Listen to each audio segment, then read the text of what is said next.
3, 2, 1, mulai. Assalamualaikum warahmatullahi wabarakatuh. Baik teman-teman, berjumpa lagi dengan kami di Ngobrolin Aja. Sebenarnya kali ini kita mungkin tidak masuk di episode 4. Kemarin sudah sampai episode 4, tapi mungkin ini bukan episode 5. Cuman kita di sini, saya dan juga Ami hanya akan berbagi lah, sharing tentang bagaimana perjalanan kita selama di Kota Palopo, hampir 5 tahun, 6 tahun kalau tidak salah. Mungkin pada kali ini kita akan berfokus sama Rahmida saja. Kita mau tanya Rahmida selama bagaimana perjalanannya. Awalnya sebagai mahasiswa sampai ke sini datang sebagai dosen sekarang guys, dosen LB di UIN Palopo. Jadi perlu juga diceritakan sendiri sedikit ini apa perjalanannya perempuan salut tubuh. Aku sangat berani. Sebenarnya saya kurang paham juga ini kenapa tiba-tiba salut tubuh. Sepertinya kita itu rindu sama seseorang yang ada di salut tubuh. Ya ada satu lagi, sebenarnya kami sering itu bertiga. Satunya itu namanya Juminar. Halo Juminar, semoga kamu nonton ya. Ya saya penasaran nih. Saya hanya menarik karena beliau ini sangat beliau juga. Apa sih perjalanan selama bagaimana perjalanan sampai ke bisa memilih misalnya di UIN Palopo tinggal kuliah begitu. Ya baik, kita santai saja ya. Dan sebenarnya kita juga bisa dikata ini perbincangan yang mungkin tidak direncanakan. Semoga ada manfaatnya. Semoga ada manfaatnya ya. Oke, jadi kalau bicara terkait dengan perjalanan, ya betul tadi kita sudah di Palopo. Kita kan dari tahun 2018 kalau ya. tidak salah. 2018 itu kita mungkin itu juga karena takdir atau apa. Awal mula kita pertama untuk memilih pada saat kita telah lulus di SMA. Kita kemudian memilih dan pada saat itu saya sempat mendaftar di berbagai jalur pendaftaran mulai dari SNMPTN, SPAN PTKIN, PMDK, pada jalur untuk memilih Poltek dan lain sebagainya. Pokoknya semua jalur bebas tes pada saat itu semuanya saya daftar. Dan ternyata mungkin awal mulanya saya pertama lulus di jalur SNPTN, tepatnya di Kendari, di Universitas Halo. Jadi teman-teman saya hampir menjadi mahasiswa di universitas, tapi mungkin ternyata karena garis tangan itu sudah mengatakan bahwa saya akan melanjutkan pendidikan saya di UIN Palopo. Singkat cerita, walaupun sebenarnya di SNPTN PMDK saya sempat lulus pada jalur pertama, namun mungkin satu hal juga yang tidak pernah saya ingat, lebih lagi pada restu orang tua. Pada saat itu saya sudah pernah ke kampus UHO. Saya sudah melakukan pendaftaran, saya sudah mengikuti medical check up. Pokoknya saya sudah mengecek kelas saya di mana, dan pada saat itu saya lulus. Kan saya di SMA jurusan IPA. Jadi saya lulus pada saat itu pada jurusan kimia murni di UHO. Namun saya tidak tahu kenapa tiba-tiba pada saat itu saya tertarik untuk memilih UIN Palopo pada saat pendaftaran SPAN PTKIN di jurusan perbankan syariah, dan itulah yang kemudian menjadi awal mula yang menghantarkan saya sampai pada titik saat ini, yang walaupun kalau dikata sama orang-orang kita sebenarnya belum jadi orang. Saya penasaran tadi kan dibilang bahwa pada akhirnya memilih misalnya di perbankan syariah atau? Iya betul. Tapi kira-kira ada gak yang kayak role model atau bagaimana tiba-tiba mau keren juga nih perbankan syariah? Jadi ceritanya seperti ini ya. Saya punya kakak yang sudah kuliah di UIN Palopo pada saat itu. Terus saya bingung kan di UIN Palopo belum ada jurusan atau fakultas MIPA begitu. Saya kan dari jurusan IPS. Terus saya tanya kira-kira kalau saya mau lanjut di IAIN Palopo kira-kira saya mau pilih jurusan apa. Terus dikatakan sama beliau bahwa untuk sekarang kalau saya melihat di IAIN Palopo fakultas yang bisa dikata fakultas yang cukup terdepan dan unggul itu di jurusan Walaupun bukan berarti fakultas yang ekonomi lain dan bisnis Islam ya, walaupun Ya. bukan berarti yang lain tidak unggul ya. Namun pada saat itu yang menjadi ketertarikannya itu adalah melihat fakultas ekonomi dan bisnis Islam itu top. Jadi saya dipilih atau diarahkan untuk memilih jurusan perbankan syariah pada saat itu, dan itu adalah pilihan pertama saya. Walaupun teman-teman saya sebenarnya pokoknya semua mengharap bagaimana kuliah di Makassar, pokoknya di kampus apapun itu kita kuliah di Makassar. Tapi selama proses itu apakah memang hanya monoton, misalnya saudari saudari itu hanya fokus ke perkuliahan, atau mungkin mengisi dengan ikut apa seperti itu, atau sebelumnya aktif di apa? Pada saat masuk di dunia perkuliahan yang notabene kan kita anak-anak SMA, apalagi kita ini dari kampung, walaupun bukan berarti selalu barangnya adalah kampung. Tapi ya pada saat itu pasca PBAK saya tiba-tiba saya tidak pernah diberitahu bahwa kamu harus mengikuti organisasi ini atau apa. Tiba-tiba pada saat itu kakak saya itu membawa saya pada satu forum pengkaderan organisasi yang ada di Kota Palopo. Yang pada saat itu saya mengatakan bahwa sebenarnya saya ini sudah dibawa lari. Diculik. Pokoknya saya mengikut saja. Walaupun pada saat itu saya masih ingat, saya kan pada saat SMA cukup aktif di pramuka. Pada saat masuk kuliah saya juga berharap mau melanjutkan sih, namun saya tidak diarahkan pada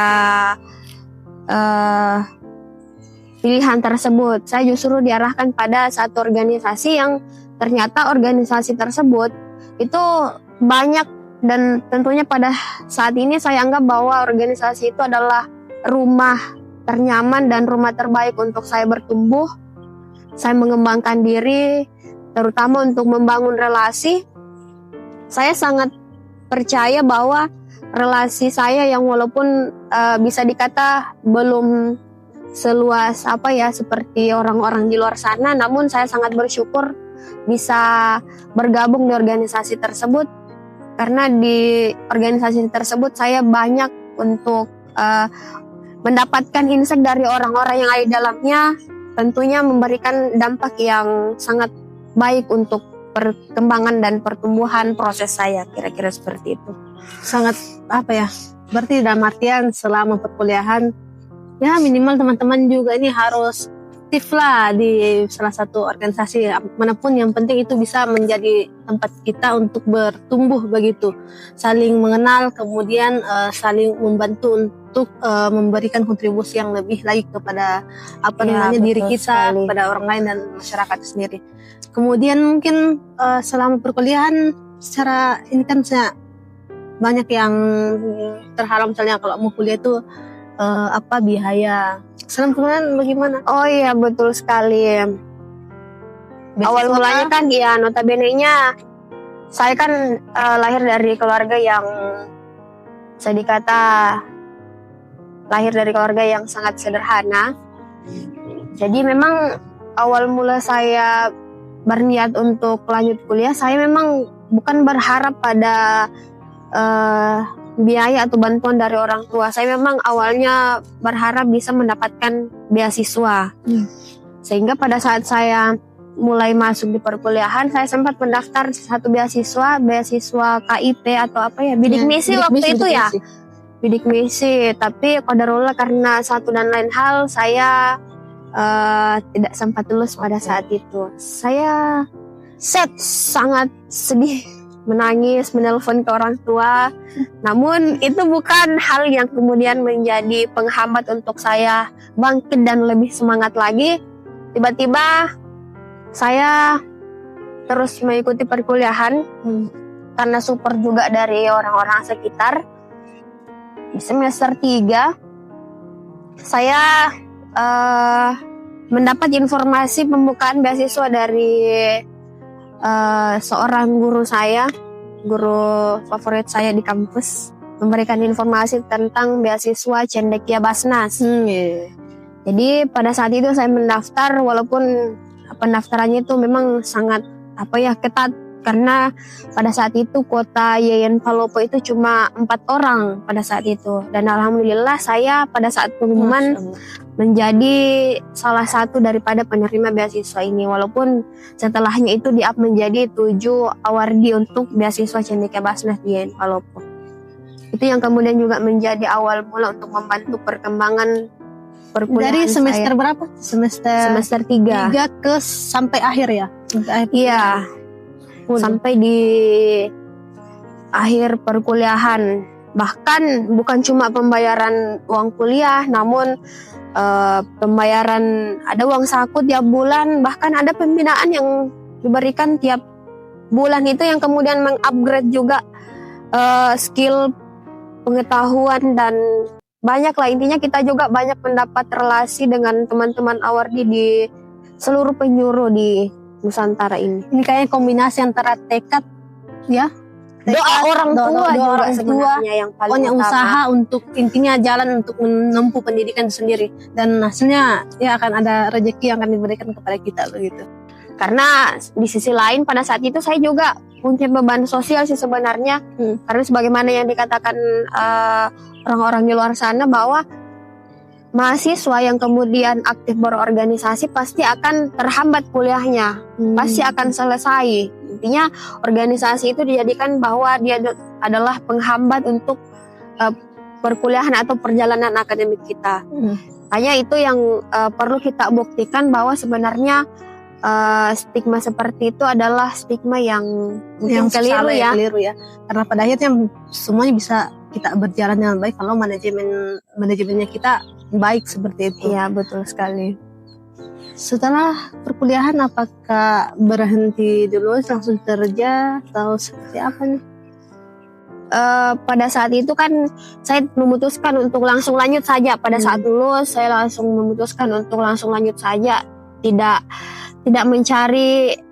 Jadi saya belum pernah merasakan misalnya mencari dunia kerja atau mencari pengalaman ya, karena saya mengatakan jangan sampai nanti kalau misalnya saya terlanjur kerja, nanti saya terlanjur nyaman dengan dunia tersebut, sehingga saya melupakan apa yang sudah menjadi rencana awal untuk ikut pada jalur akademis tersebut. Jadi pada saat itu di 2023 baru saya berjuang ya untuk melanjutkan pendidikan. Pertama saya daftar beasiswa LPDP. Namun sebenarnya bukan takdir saya di sana. Saya berapa kali pertama mengikuti tes TOEFL. Kalau tidak salah saya 3 kali mengikuti tes TOEFL, 2 kali gagal, nanti yang ketiga kali bisa sampai skornya. Namun pada saat itu pendaftaran atau waktu pendaftaran beasiswa LPDP sudah tutup. Jadi saya mengikhlaskan, saya mengatakan bahwa mungkin bukan jalannya ini. Saya bukan di LPDP. Ya. Kemudian saya bertanya lagi di senior, kira-kira bagaimana ini petunjuknya? Apakah saya harus menunggu 1 tahun lagi pembukaan beasiswa LPDP atau tidak? Atau mencari lagi yang beasiswa lain? Jadi namun akhirnya saya diarahkan sama senior bahwa ini ada beasiswa Kemendikbud dari Kemendikbudristek, beasiswa unggulan pada saat itu, sehingga saya diarahkan untuk mengikuti pendaftaran tersebut, dan alhamdulillah melalui proses yang panjang juga dan tentunya banyak lika-liku, alhamdulillah di 2023 saya bisa lulus dan menjadi salah satu awardee dari beasiswa unggulan. Jadi akhirnya kuliah di saya melanjutkan di Universitas Hasanuddin yang menjadi impian saya waktu pendaftaran S1, namun ternyata bisa terkabul di S2. Magister. Magisternya mengambil jurusan apa di kemarin saya mengambil jurusan manajemen keuangan. Dan pada akhirnya lulus, kemudian kembali ke kampus tercinta sebagai dosen. Memulai karir atau memulai proses.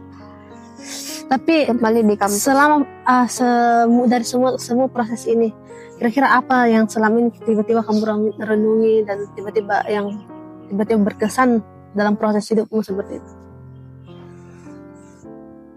Kalau yang berkesan sih sebenarnya banyak. Namun satu hal yang penting untuk kita renungi bahwa ternyata kesempatan yang kemudian diberikan kepada kita, walaupun itu bukan hal yang kita impikan dari awal, kalau pada saat proses perjalanan kita sudah ditunjukkan bahwa ternyata inilah proses yang harus kamu lanjutkan, inilah jalan yang harusnya kamu yakini. Sehingga oleh karena itu pada saat kita sudah ditunjukkan pada hal tersebut, kita harus yakin bahwa ternyata mungkin ini yang terbaik untuk saya. Luar biasa sekali. Jadi serius ini ya.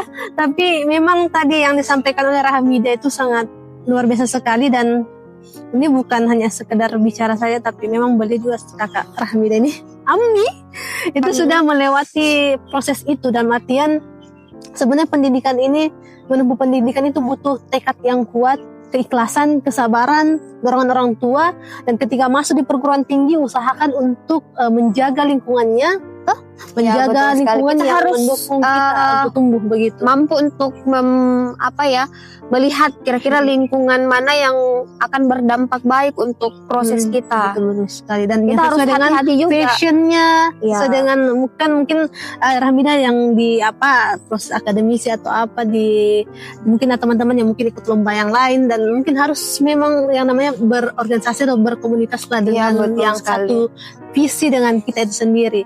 Jadi mungkin memang mungkin sampai situ saja dulu. Semoga bisa menjadi inspirasinya Kakak Rahmida begitu sejauh ini juga berjalan menginspirasi. Ya. Closing statement, Mbak Bro. Oke, jadi melihat dari proses sependek perjalanan satu hal yang penting untuk saya bawa kemanapun saya berada, bahwa yang terpenting untuk kita tanamkan dalam diri kita adalah sikap berani dan percaya diri. Karena teman-teman sobat ngobrolin dimanapun Anda berada, kita harus percaya bahwa dimanapun kaki kita melangkah pasti akan selalu ada tantangan baru yang akan hadir. Namun karena kekuatan percaya diri kita akan mampu membawa diri kita untuk terus percaya diri, terus berani bahwa sebenarnya saya bisa. Sama juga tadi dikatakan bahwa sebenarnya saya tidak pernah bermimpi untuk sampai pada titik ini, sampai pada apa yang telah saya capai hari ini. Namun seperti yang sering kita dengar, tiada yang mustahil selagi kita masih terus berusaha, terus bekerja keras, terus percaya pada diri kita bahwa sekuat apapun tantangan yang ada di luar sana, kita pasti bisa untuk mencapai apa yang telah kita cita-citakan. Tetap semangat teman-teman, tetap menjadi versi terbaik untuk dirinya sendiri. Jangan mudah terpengaruh apapun guncangan-guncangan cerita yang ada di luar sana, karena yang terpenting yang menjalani hidup kita, proses kita adalah diri kita sendiri, bukan omongan orang yang ada di luar sana. Kira-kira seperti itu. Itu guys, jadi sangat luar biasa ya pesannya dari Ami tadi ini, dan semoga teman-teman bisa menerima pesan tersebut dengan baik. Dan tentunya jika ingin kita bahas sesuatu yang lain lagi atau ada yang ingin kita undang, silahkan komen di bawah. Oke, mungkin itu saja dari kita pada pagi hari ini. Semoga memberikan manfaat bagi teman-teman sekalian, terutama yang masih mau bingung lanjut perkuliahan atau tidak, atau bingung sementara lagi pusing-pusing skripsi. Semangat saja, karena bukan hanya kamu yang seperti itu. Kita tidak pernah dibahas itu stres-stres, tapi yang penting jangan menyerah. Oke guys, mungkin sekian dari kami. Wassalamualaikum warahmatullahi wabarakatuh. See you.